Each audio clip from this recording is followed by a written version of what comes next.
Não perca a chance. Os produtores pediram e serão atendidos. O SPA Saúde, plano exclusivo para produtores rurais e seus familiares, vai atender às necessidades daqueles que estão sem assistência médica e hospitalar. Para isso, lançou a campanha Carência Reduzida. Com a inscrição pronta, o atendimento é imediato para exames, consultas e tratamentos especiais. São mais de 1.700 recursos entre hospitais, clínicas, prontos-socorros, consultórios médicos e laboratórios nos estados de Minas Gerais e São Paulo.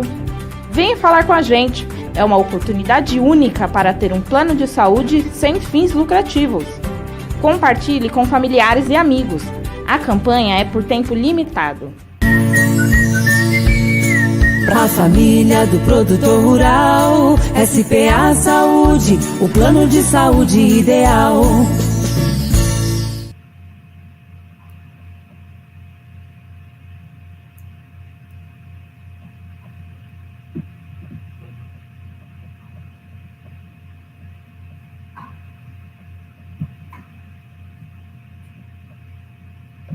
Doutor Ivan, boa noite.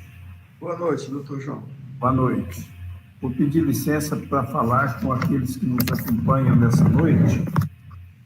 Aos nossos seguidores, muito obrigado pela presença e nós esperamos ser úteis a vocês hoje. Doutor Ivan, meus cumprimentos, é um prazer muito grande falar com o senhor. Muito obrigado de ter nos atendido, obrigado por ter atendido ao SPA Saúde. E eu me apresento, eu sou João Emílio Gonçalves, eu sou presidente da Cooperativa Agrária de Machado, localizada no sul de Minas. Eu sou atual gestor e sou médico já há 52 anos, sempre vivido nessa comunidade e encontro-me perfeitamente realizado por tudo isso. Eu gostaria, doutor Ivan, que o senhor mesmo fizesse a sua apresentação, a apresentação do Grupo Lefort, que está conosco, que é um parceiro do SPA Saúde, eu conheço essa entidade, e deixaria a seu critério, por favor.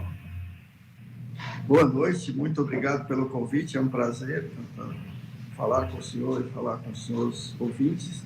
Eu sou de formação infectologista, formei na Universidade de São Paulo, fiz residência lá. Tenho 35 anos de atividade na linha de frente mesmo, como infectologista. Já enfrentei algumas epidemias na vida, mas nada parecido com o que a gente está vivendo agora.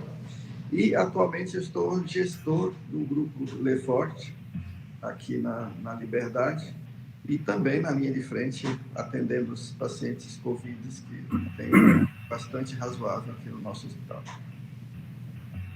Que bom, doutor. É um prazer muito grande. Tenho certeza que o senhor virá somar muito para nós e para aqueles que estão nos seguindo. Doutor Ivan, eu gostaria de pedir licença um pouquinho para dizer sobre o título dessa live. Juntos vamos vencer essa pandemia. Eu queria alertar a todos aqueles que nos ouvem que a pandemia ela não é um problema da Secretaria de Saúde, nem do Ministério de Saúde, nem do Hospital Lefort, nem do SPA Saúde, nem do Presidente da República, nem do governador, nem dos prefeitos. É um problema nosso. Todos nós temos que estar trabalhando para vencermos esse inimigo, que é um inimigo invisível, mas muito forte. E é um inimigo que chegou sem trazer um manual de apresentação e um manual para a gente conhecê-lo. Então, fica difícil por isso, mas o Brasil, assim como o mundo, está vencendo, graças a Deus, o coronavírus, e nós estamos com esperança de, dentro de pouco tempo, voltarmos à nossa vida de antes. Aí tenho certeza que nós estaremos dando muito mais valores àquelas coisas que passavam um pouco despercebidas para a gente. Nós vamos ter condições de viver melhor e tirar um grande trunfo dessa experiência que nós estamos passando agora. Então, cada um de nós, individualmente, somos responsáveis para ajudar a vencer essa pandemia. Só para dar um exemplo fácil. Suponhamos que em uma comunidade alguém teste positivo, não fale nada para ninguém, continue por aí, disseminando, depois o senhor vai falar a capacidade dessa pessoa de contaminar outros, e não adianta os outros fazerem todo o sacrifício. Então, nós temos que unir ombro a ombro para nós vencermos essa pandemia, que ela é nossa, é obrigação nossa, como ser humano, e não deixar só por conta dos nossos governantes. Eu queria, então, de início, já pedir para o senhor nos dizer o que é o Covid-19 e se tem diferença Covid-19 e coronavírus. Se uma pessoa que testa positivo já tem Covid ou somente tem Covid quando os sintomas aparecem? O coronavírus é um vírus já conhecido da gente de outras épocas, já causou epidemia no mundo, etc. Mas esse coronavírus, que a gente chama coronavírus 19, ou SARS-2, é um coronavírus diferente, modificado, que a gente não conhecia. Embora conhecesse a família dele, mas ele é um ser novo. E a gente está aprendendo com a pandemia. Ele traz vários ensinamentos. E a denominação Covid-19 quer dizer doença pelo vírus coronavírus, né? Em 19, porque ele surgiu no ano de 2019, lá na China.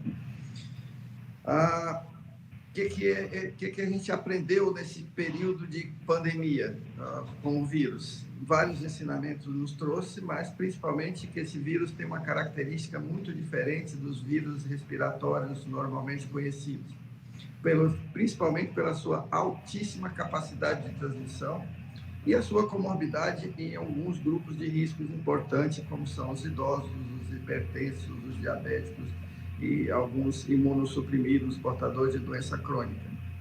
E esta velocidade de transmissão do vírus é que nos pegou totalmente de calça curta, porque ele tem uma capacidade muito grande de transmitir de uma forma muito rápida que o sistema de saúde não estava adequadamente preparado para esse grande número essa demanda extremamente elevada em curto período de tempo. Então, o que se faz hoje no mundo e o que se aprendeu durante a pandemia é que a importância do isolamento social, principalmente para reduzir ou achatar essa curva, porque quando todos os casos acontecem ao mesmo tempo, isso causa um distúrbio no sistema de saúde sem precedentes. Quer dizer, é um vírus que veio para não só destruir o sistema de saúde, mas também o sistema econômico, social, a relação entre pessoas, tudo isso foi bastante afetado. Então, é um vírus peculiar.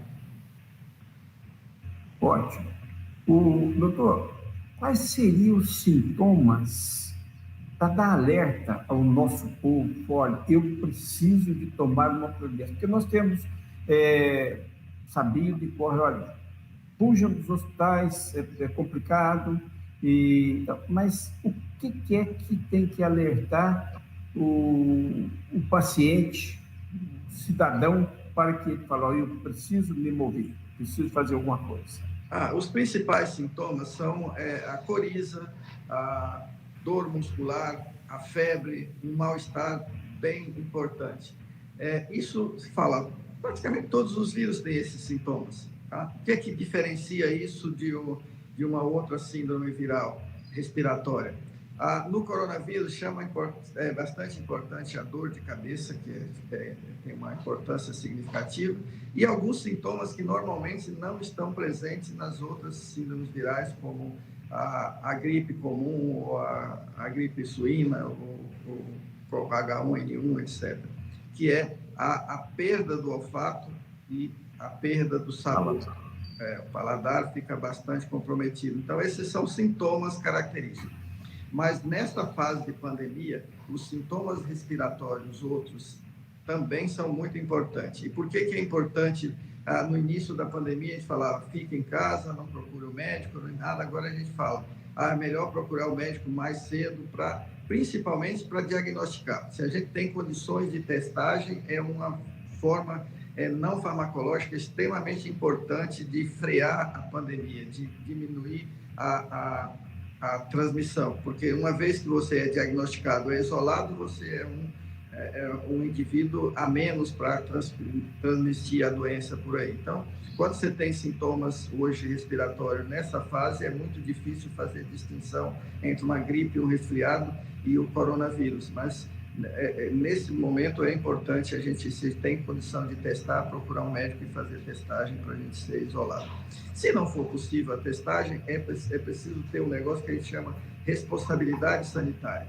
Se você tem esses sintomas nesta fase e é provável que você tenha coronavírus, mantenha o distanciamento, mantenha o isolamento social, use máscara, não saia para trabalhar quando você está doente, não se movimente, porque a capacidade de um paciente doente, sintomático ou mesmo assintomático, e estando portando o vírus, é de a transmissão, que é normalmente de 1 para 1 para 2 no H1N1, aqui pode ser de 4 a 6. Então, se você contamina 6 e esse contamina mais 6, por isso que essa cadeia se estende de uma forma rápida e que o sistema de saúde não consegue absorver. Então, nós podemos dizer para aqueles que nos assistem que saia de casa. Se tiver sintomas, saia de casa e vai ao seu médico. Exatamente. Porque com isso ele vai proteger sua família, vai se proteger e proteger a comunidade. Então, com sintomas. E os sintomas são aqueles que o doutor já citou, são os sintomas de uma gripe comum, dor do corpo, febre, dor de garganta, tosse. Se houver perda, então, do olfato e perda do paladar, então é quase que um sintoma certo de ser o Covid. E procure o seu médico, que vai saber o que fazer imediatamente. Aí o médico, você entregou o seu médico, ele vai saber como cuidar. Doutor, falando nisso, então, como o médico vai cuidar, inicialmente, antes que saiam as nossas vacinas, depois nós vamos falar sobre elas, tratamento preventivo, algum desses medicamentos que são ditos por aí que são preventivos, existe como o senhor dizer qualquer coisa a respeito? Sim, só complementando um pouco a resposta anterior quanto à sintomatologia, uma coisa que todos esses sintomas aí, é interessante você ir no médico quando isso é possível e quando tem a possibilidade de testar. Agora, tem um sintoma particularmente que é obrigatório que você procure assistência médica, é falta de ar. Se você tem esses sintomas todos e tem uma falta de ar, a gente chama de dispneia, isso é um indício de gravidade da doença. Isso precisa ir ao serviço hospitalar imediatamente. Quanto ao tratamento profilático, se a gente fala em Covid-19, tudo é no momento atual. A gente aprendeu a trocar a roda do carro com o carro andando. E tem muito que aprender ainda sobre a doença. Mas se a gente falar no momento atual, qual é a sua posição contra o tratamento profilático? A gente não tem ainda uma evidência científica de qualquer uma das medicações, dos tratamentos medicamentosos, tem algum resultado em termos de profilaxia, de reduzir gravidade de doença e até mortalidade. A gente pode ser que surja trabalhos que confirmem isso, mas no momento atual, pelas evidências científicas que a gente não pode afirmar que a gente tem algum tratamento milagroso que tenha um papel importante na prevenção da doença, e principalmente formas graves. As vacinas, nós temos ouvido que já algumas vacinas estão em andamento, em alguns momentos a gente fica otimista porque nos trazem a ideia de que serão mais rápidas do que usualmente acontece com as vacinas. O que o senhor nos diria a respeito, doutor? Olha, a gente tem mais de 150 vacinas sendo testadas no mundo. Digamos que a gente tem umas 3 vacinas altamente promissoras e que já estão bem avançadas. Uma delas é a de Oxford, que está bastante avançada, com a qual, graças a Deus, o Brasil está envolvido e vai conseguir comprar essas doses quando for disponível. A vacina chinesa também é uma vacina que está altamente desenvolvida e talvez seja uma das primeiras a chegar ao mercado. E a gente tem pelo menos um indício de outra vacina importante, que é a vacina da Pfizer, que é a Pfizer americana, que também já está em estudos bastante avançados, e é outra linha de vacina, não é vírus vivo atenuado, e também é bastante promissora. Agora, se você pegar os novos relatos na imprensa, por sinal, tem uma possibilidade de uma vacina sair um pouco na frente, que é a vacina russa. Mas a gente fica sempre com o pé atrás por conta das informações no meio científico dessa vacina russa. Ela não tem ainda nem publicações importantes, como tem as outras, que a gente vai acompanhando o desenvolvimento. E se a gente pensar que logo no início da pandemia também a Rússia anunciou um antiviral que teria um papel importante, que depois foi esquecido, a gente não teve repercussão no meio científico, a gente fica com o pé atrás dessa vacina russa. Mas torcendo aqui que talvez seja verdade, que ela chegue rápido, se chegar em setembro, como a Venta aí, ótimo. Agora, tem um porém, quer dizer, ter a vacina não é igual a ter a disponibilidade para imunizar uma população de 7 bilhões de pessoas. Então, tem todo esse porém. Primeiro, a gente vai quebrar uma regra. Normalmente, uma vacina leva 5, às vezes 10 anos para ser desenvolvida e aplicada com segurança e eficácia, que é o que se procura de uma vacina, que ela seja eficaz para combater a doença que ela se propõe e que ela tenha efeitos colaterais bastante insignificantes. E isso não é fácil, sempre a ciência tem um tempo e às vezes demora. Mas aqui tudo está sendo antecipado, né? Estão vencendo etapas de aprovação tudo mais rápido, os órgãos controladores de ciência estão aprovando muito mais rápido e a gente espera que é necessário isso, porque a gente está diante de uma pandemia nunca antes vista, então tudo está andando muito rápido. Agora, desde que a gente tenha, se a gente tiver essa vacina até o final do ano, a capacidade de produção em larga escala não vai ser para tão próximo. A gente tem aí mais um tempo.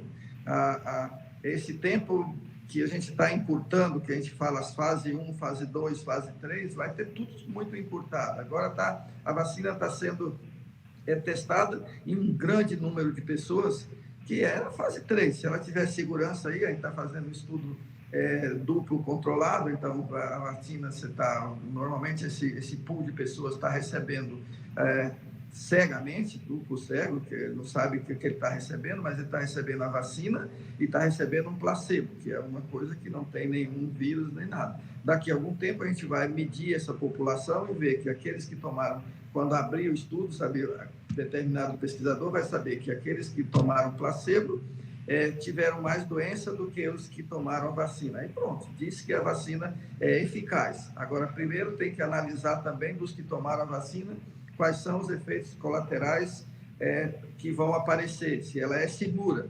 Se ela for segura, está pronto, vamos lá. Agora tem uma capacidade instalada no mundo para produzir 7 bilhões de vacina? Não tem. Tá? Não tem nem para envasamento, nem para seringas, nada. Então, isso vai se construir durante uns 6 meses ou um ano. Mas é importante que, pelo menos, tenha a capacidade de produzir doses necessárias para os grupos de maior risco, que são os idosos, são os profissionais de saúde, são os portadores de doença crônica, os hipertensos. Então, se a gente tiver, no primeiro semestre do ano que vem, vacina suficiente para, pelo menos, imunizar esse grupo de pessoas, a gente já se diz satisfeito.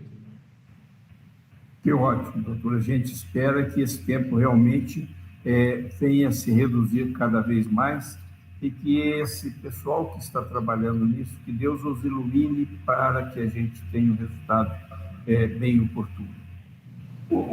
Hoje, o arsenal terapêutico que nós temos, que a gente tem conhecimento, seriam a ivermectina, cloroquina, que já são medicamentos usados a largo tempo e para outras coisas, associados ao antibiótico, preconiza-se azitromicina e corticoide.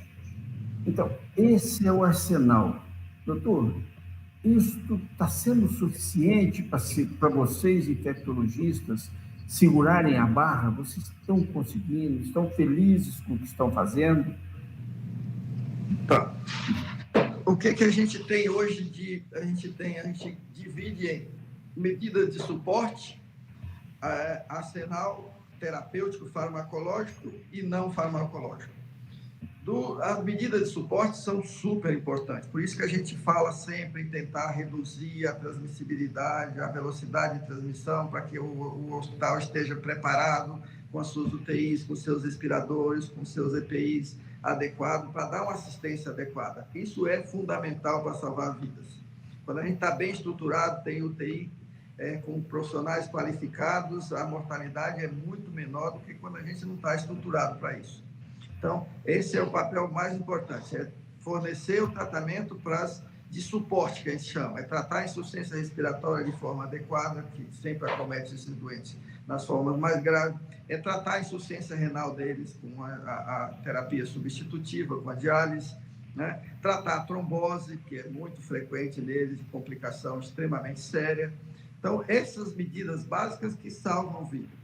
Agora, quanto à terapia farmacológica, assim, fico bem à vontade para falar disso, porque a gente participa de pelo menos 2 estudos aqui com a cloroquina.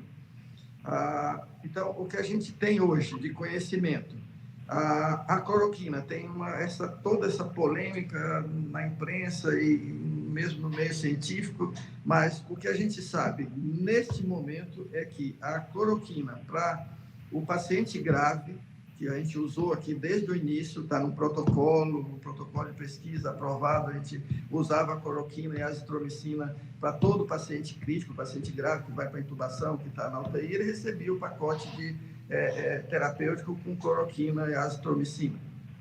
A gente, experiência pessoal, não vi resultados. E isso verbera nas publicações científicas, que também não tem mostrado um resultado satisfatório em diminuir mortalidade e diminuir comorbidade e encurtar tempo de internação. Isso não se refletiu nos estudos que a gente participa e também na maioria dos estudos que estão aí publicados. Outra indicação para a cloroquina é nas fases menos graves, paciente internado e que não são muito graves. Também tem estudos grandes mostrando que não houve grandes importâncias em termos de resultado. Falta uma terceira linha, que é o paciente leve, que ambulatorialmente, que pode tomar para não desenvolver doença grave. Esse a gente não tem resposta ainda. Está se fazendo um trabalho muito grande aqui no Brasil, que tem vários hospitais participando, onde esses doentes estão ainda em fase de investigação. Já tem alguns trabalhos no mundo falando contra, falando a favor, mas a gente não tem uma resposta. Mas no paciente de média gravidade e grave, a gente não viu o resultado. A ivermectina, como profilaxia também, a gente não tem evidências ainda, e como tratamento a gente precisaria de doses mais altas e talvez com efeitos colaterais importantes, que a gente não tem ainda uma importância e não pode classificar ela como uma droga importante no arsenal terapêutico. Agora, o corticoide, esse sim, né?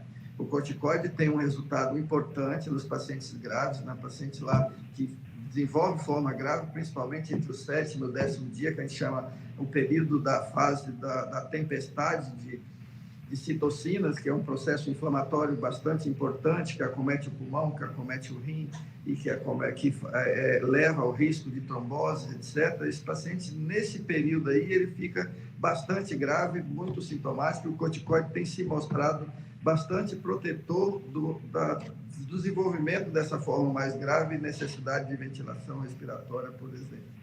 Então, o corticoide hoje é uma droga que a gente tem seu lugar para o tratamento, não para todo mundo, evidentemente, o corticoide tem seus efeitos colaterais, não é para as formas leves, não é para as formas assintomáticas ou oligossintomáticas, não é para prevenir, não é nada, é para tratar o paciente crítico em ambiente hospitalar, isso tem indicação. Outra droga que tem muita importância no tratamento são os anticoagulantes, né? Principalmente nesses doentes que desenvolvem essa tempestade inflamatória. E aí eles têm um risco elevado de fazer trombose, e esses pacientes precisam ser anticoagulados, tomar anticoagulante, isso tem dado um resultado satisfatório.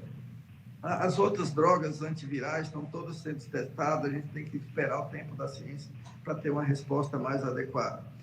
Os imunomoduladores, tudo isso, plasma, ainda não tem uma consistência assim, de evidência científica para a gente falar, olha, plasma salvou vida, o plasma do convalescente, ou o imunomodulador salvou vidas.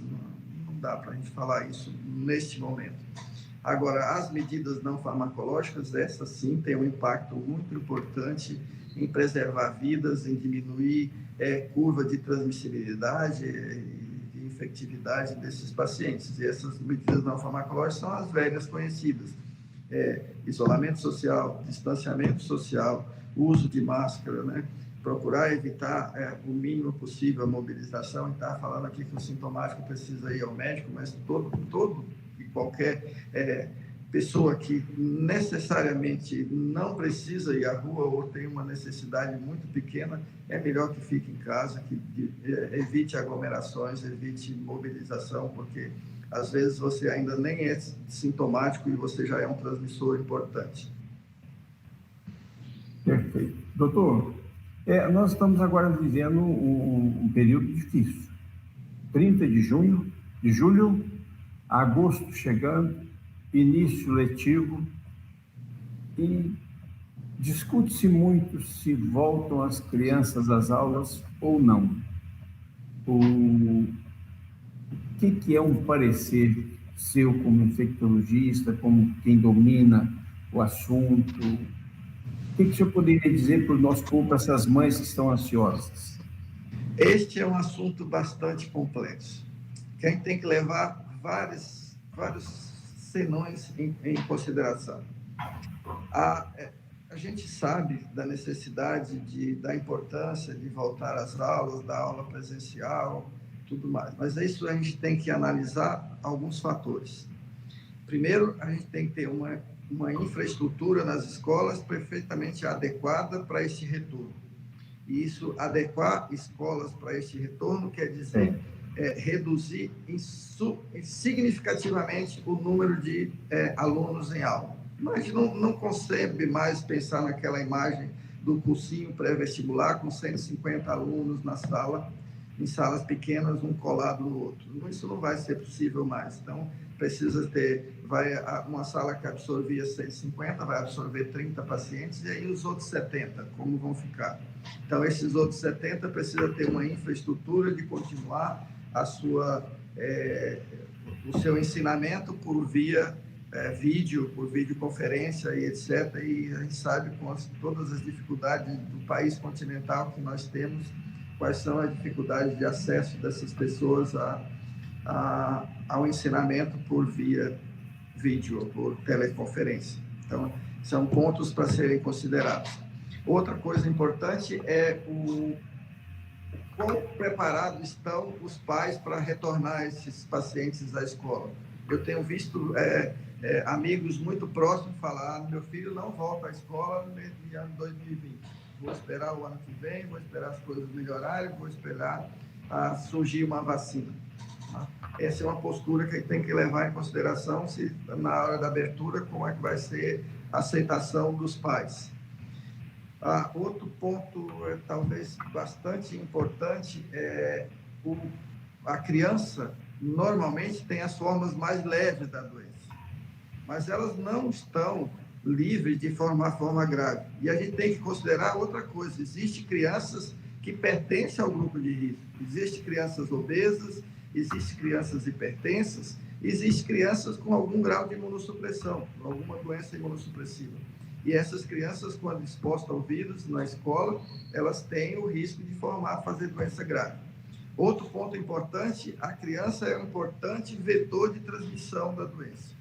Ela faz formas assintomáticas, formas leves, e ela que é o condutor desse vírus para dentro, para o seio da sua família, que na maioria das vezes convive com o senhor idoso, ou com o pai ou a mãe hipertensa, ou portador de doença renal, ou portador de diabetes, e esses é um número muito grande no país inteiro. Então, é um risco essa transmissão, ele ser um vetor de transmissão.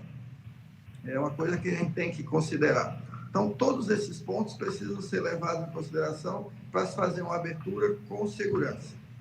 E a gente sabe a dificuldade que é manter as medidas não farmacológicas em crianças menores, principalmente no ambiente hospitalar. É quase impossível manter distanciamento de crianças no ambiente escolar, o uso adequado da máscara. Então, todos esses fatores precisam ser pesados na hora da gente decidir por retorno à aula. Não vai ser um retorno normal, como a gente imagina, de forma nenhuma vai voltar. Volta às aulas, todo mundo vai para a aula presencial, não vai ser assim. Vai ser com regras, com protocolos bem definidos e levando em conta todos esses poréns que eu acabo de relatar. É por isso que eu disse no início que nós teremos um retorno pós-pandemia e uma vida diferente. Nós voltaremos mais conscientes, valorizando mais coisas. Às vezes, coisas pequenas na vida da gente, que a gente passavam despercebidas, nós vamos dar muito valor no futuro. Doutor, nós sabemos, fulano testou positivo, ficou em quarentena, 14 dias, é a vida que se prevê para o vírus. Depois testou de novo, negativo, pode voltar às suas atividades. Essa pessoa está imune?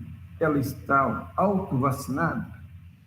É uma questão difícil de responder. Se a gente fala, aparentemente, a gente tem uma imunidade bastante razoável logo após. A todos os casos que tiveram de reinfecção, hoje a gente pode lançar dúvida.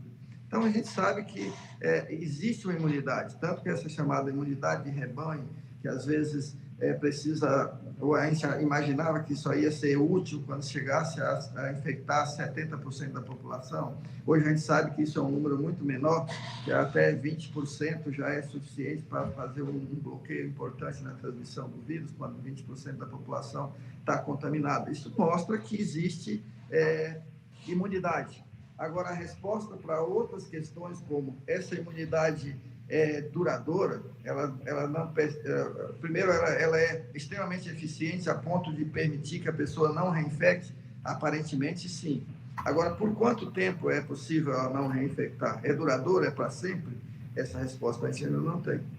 A gente sabe, com o vírus da gripe, por exemplo, que ela é uma imunidade importante, mas que não é duradoura. O vírus sofre mutação e a gente tem que repetir anualmente a vacina. A gente tem outros vírus que precisam uma dose só imunizante. Tem outros vírus que precisam uma dose, a segunda dose, a terceira dose. A gente não tem ainda essa resposta como vai se comportar. E a gente não pode garantir ainda que essa doença é uma doença que provoca uma imunidade definitiva, duradoura para o resto da vida. A gente tem uma série de vírus que produz anticorpo, que a pessoa, quando entra em contato, produz anticorpo, mas que o vírus convive com o anticorpo, não é imunizante. E, às vezes, a gente sabe muito bem disso, por exemplo, com herpes, com hepatite C, com o próprio HIV, que é um vírus que produz bastante anticorpo, mas o vírus convive com o anticorpo. A gente não consegue ter uma imunidade, ainda não conseguimos ter uma vacina eficaz contra ele. Então, a gente é um inimigo desconhecido, que a gente está aprendendo com ele, e a gente vai ter essas respostas com o tempo que a ciência existe. Vai demorar um pouco. Isso aí traz, então, um raciocínio. Se é possível a pessoa até se reinfectar, e nós sabemos que na dengue, a reinfecção, às vezes vem, inclusive, com a dengue hemorrágica mais grave. Nós teríamos esse risco, doutor, com o Covid, a pessoa que reinfectar? Nós já temos ouvido, houve reinfecção. Pode nos adiantar alguma coisa nos seus estudos? Pois é, os vírus, a gente tem agora uns 6 meses de conhecimento desse vírus, vamos estar para o 7º mês de conhecimento. Nesse grande período, com um número enorme de infecções que ele causou, a gente não tem visto casos de reinfecção, ou reinfecção mais grave. Então, é possível que isso não aconteça. Estou realmente confiante que essa reinfecção não aconteça. Agora, existem outras questões para ser respondida. É possível que esse vírus ele tem a fase aguda e ele possa permanecer no organismo por um tempo mais longo, cronificar como alguns outros vírus. A gente sabe hoje que os imunossuprimidos ele tem um clareamento do vírus mais prolongado. Isso é uma sabedoria. Outra coisa que a gente sabe hoje é que a produção de anticorpos não é uniforme para todo mundo. Tem umas pessoas que produzem grandes quantidades de anticorpos, talvez esses sejam protegidos por mais tempo, e tem pessoas que produzem quantidades bem pequenas de anticorpos. Talvez esses, principalmente os que fazem formas mais leves. E isso talvez seja uma característica que possa, com o tempo, a gente ir perdendo essa carga de anticorpo e vir a se reinfectar. É mais difícil que seja muito próximo, assim, no próximo mês, no próximo segundo mês, terceiro mês, até sétimo mês, mas pode ser daqui a 1 ano ou daqui a 2 anos. A gente ainda precisa algum tempo para responder isso. Você sabe hoje que a gente tem a dengue, por exemplo, tem 4 tipos de dengue. Mas quando uma pessoa tem uma dengue tipo 1, ou tipo 2, ou qualquer outra que seja, ela tem uma imunidade cruzada até para os outros tipos por um certo período. Depois perde aquela imunidade cruzada e aí ele fica suscetível, se ele não teve o vírus tipo 2 ou tipo 3, ele vai ter os outros vírus. Doutor, nós sabemos que as formas mais comuns de transmissão do coronavírus, do novo coronavírus, é através da saliva. Seja através do perdigoto, que são essas gotículas, quando a gente fala, quando tosse, quando espirra, ou mesmo contato com a boca, secreção nasal, nós sabemos que é por aí. Existe alguma outra forma de transmissão do vírus, além dessas? Que essas nós vamos ter que tomar todos aqueles cuidados. Lavar a mão, não tocar na face, usar a máscara, usar o álcool gel, manter o distanciamento. Mas tem alguma outra coisa para a gente tomar? Logo no início da pandemia já se descobriu que primeiro se pensava que era uma doença de transmissão respiratória, só com gotículas. Uhum. Logo em seguida se descobriu que não é só gotícula, aerosóis também pode transmitir. Por isso a gente tem maior cuidado em manter distanciamento social e usar máscara, etc. E com o ambiente, porque não é só a gotícula que só vai até 1,5 metro. Às vezes a produção de aerosóis em lugar fechado também pode contaminar o ar e transmitir por uma distância maior do que essa de 1,5 metro. E logo lá no início, na pandemia da China, em Wuhan, descobriu outro meio de transmissão da doença, principalmente em profissionais da área da saúde e profissionais da limpeza, que é a transmissão por via fecal. No início, quando aqueles profissionais de saúde trabalhavam de forma quase desumana, o dia todo com aquele macacão, usando fraldas e não sei o quê, descobriu-se que várias pessoas da limpeza se contaminaram com essas roupas e com essas fraldas. Não foram por via respiratória. Então, se descobriu que o vírus é eliminado também nas fezes e a transmissão de contato com esses materiais contaminantes também é importante. O contato com secreção em superfície, que não respiratória, você espirra em uma superfície lisa, o vírus pode ali sobreviver por 2 horas, por até 7 horas ou até mais, a depender do tipo de superfície, e quando a gente faz o contato e leva a mucosa de boca, nariz ou olhos, é possível fazer a transmissão. Então, aí foge um pouco da transmissão puramente respiratória e é pelo contato. Interrompeu aqui.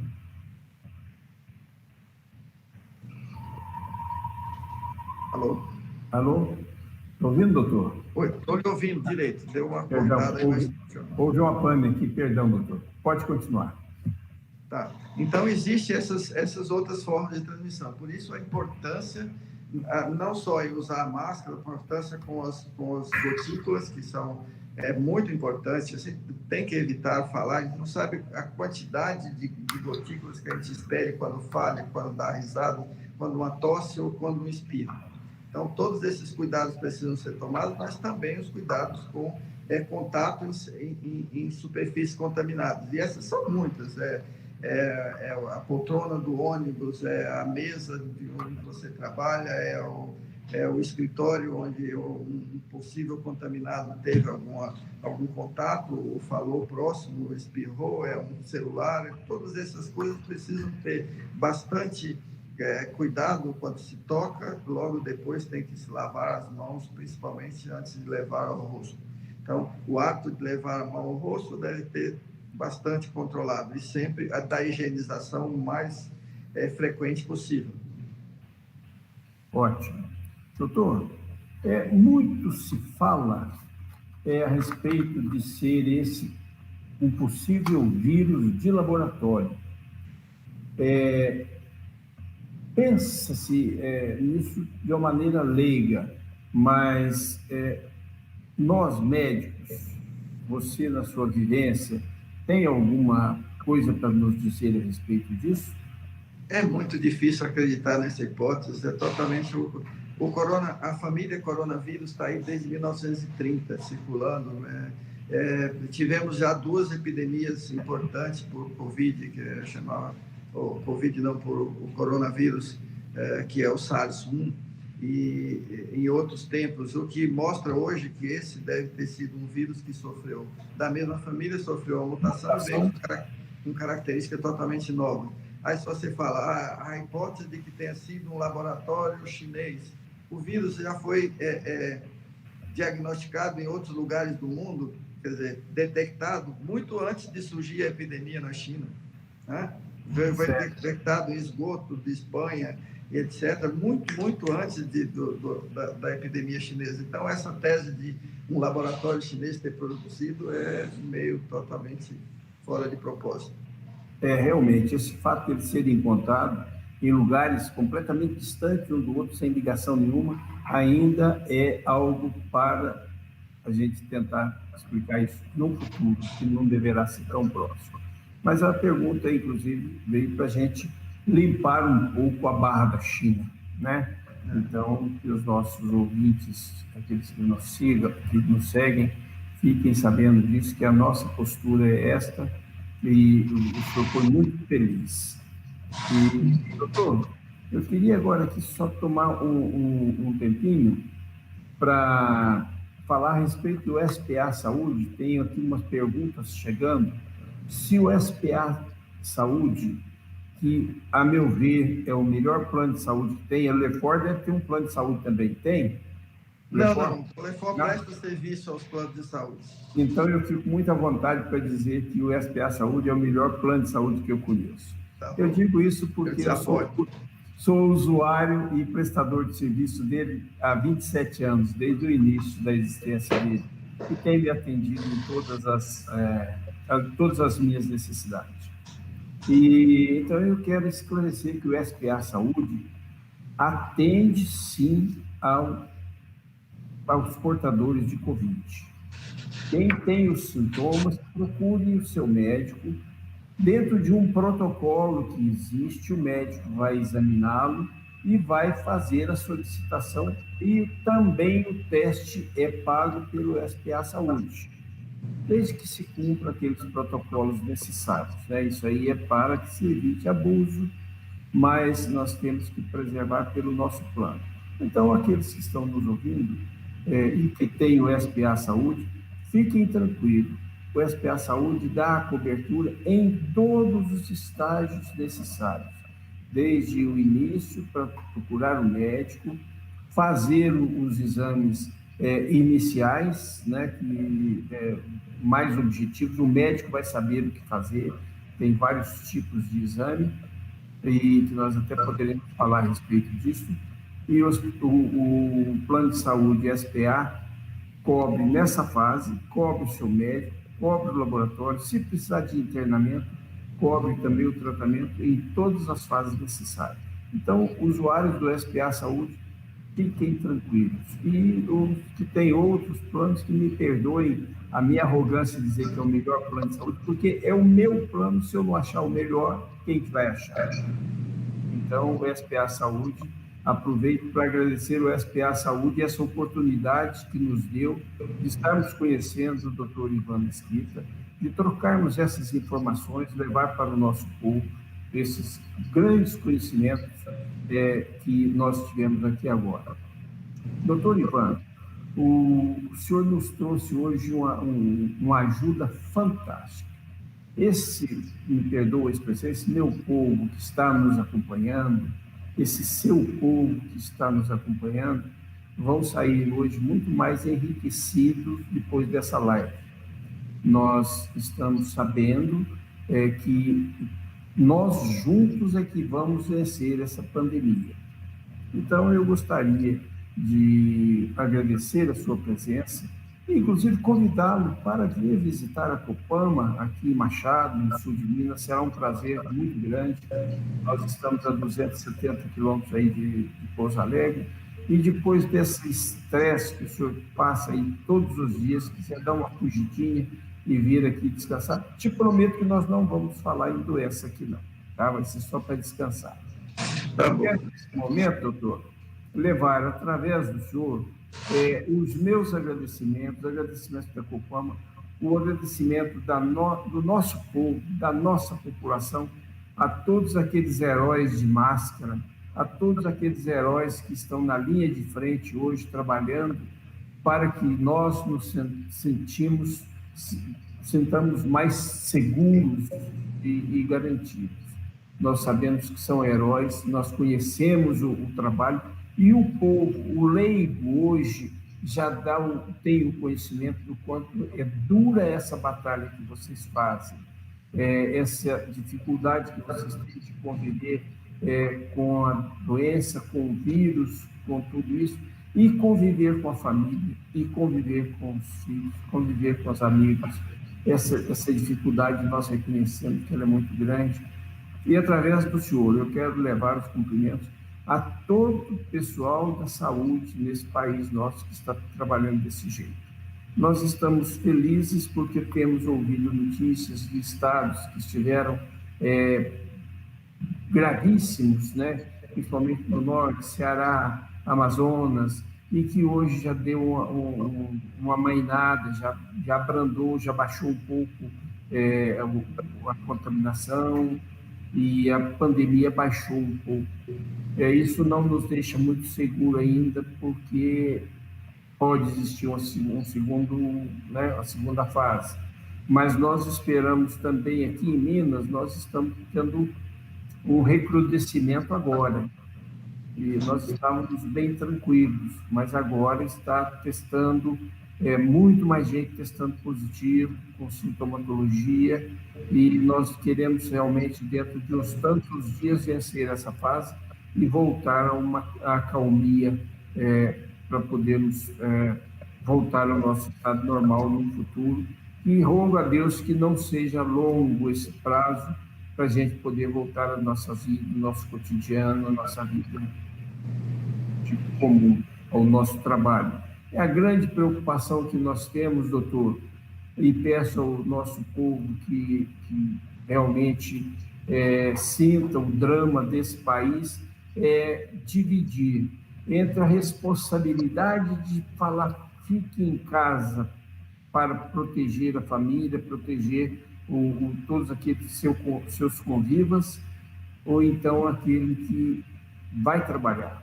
Nós achamos que essa abertura daqueles que são menos suscetíveis à doença, para que volte ao trabalho, realmente ela é efetiva. Nós precisamos, vocês estão trabalhando, então nós precisamos que o nosso povo também volte a trabalhar com segurança. Vamos usar o bom senso, usar a segurança. Esses ensinamentos que vocês nos trazem todos os dias, e que hoje, com muita sabedoria, você transmitiu para os nossos ouvintes. E que Deus ilumine os nossos dirigentes, Deus ilumine os nossos médicos, os nossos enfermeiros, todo o pessoal que trabalha na saúde.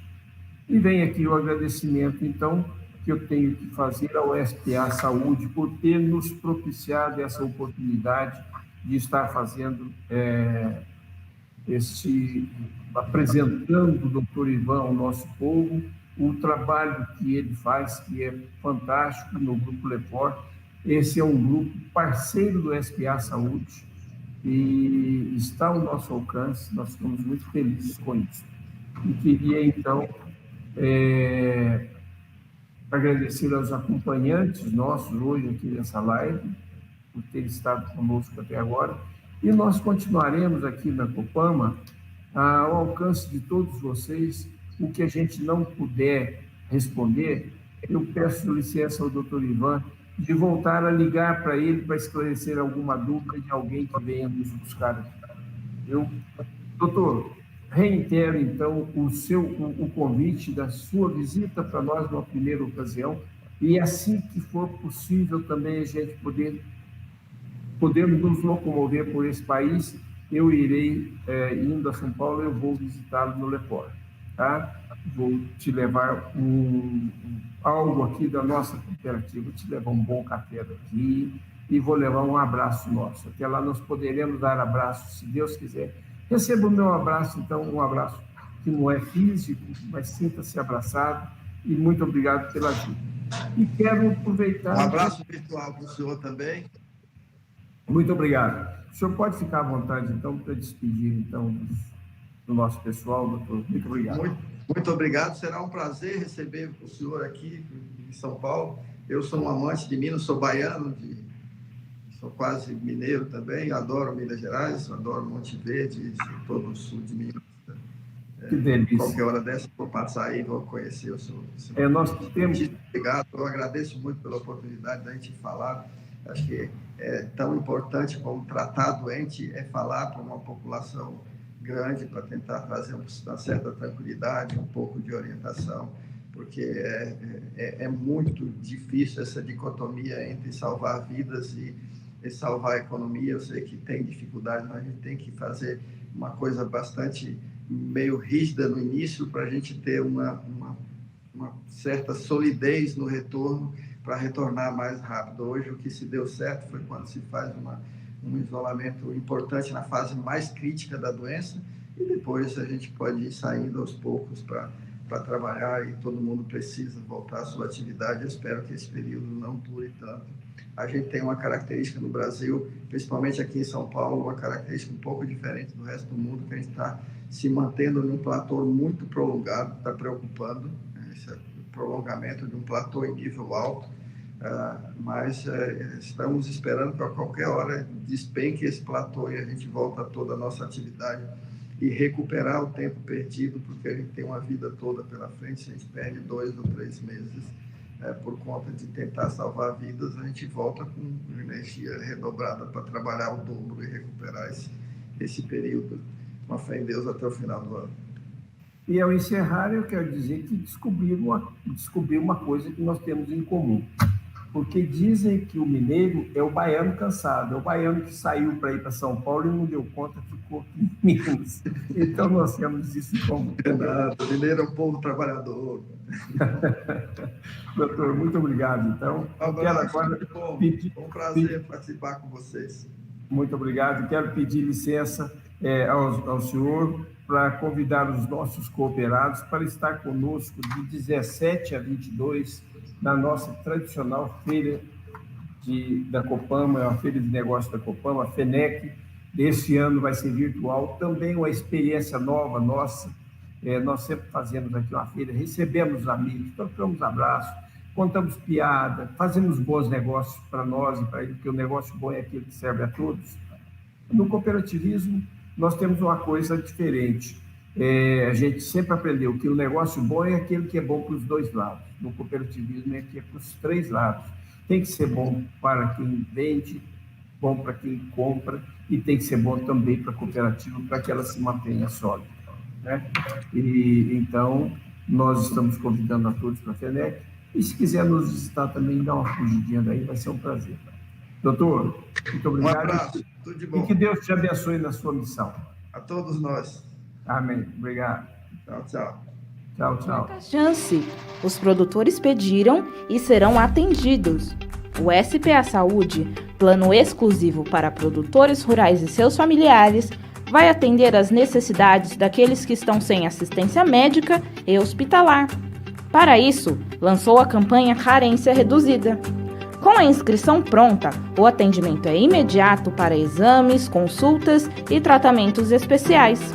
São mais de 1.700 recursos entre hospitais, clínicas, prontos-socorros, consultórios médicos e laboratórios nos estados de Minas Gerais e São Paulo. Venha falar com a gente, é uma oportunidade única para ter um plano de saúde sem fins lucrativos. Compartilhe com familiares e amigos. A campanha é por tempo limitado. Pra família do produtor rural, SPA Saúde.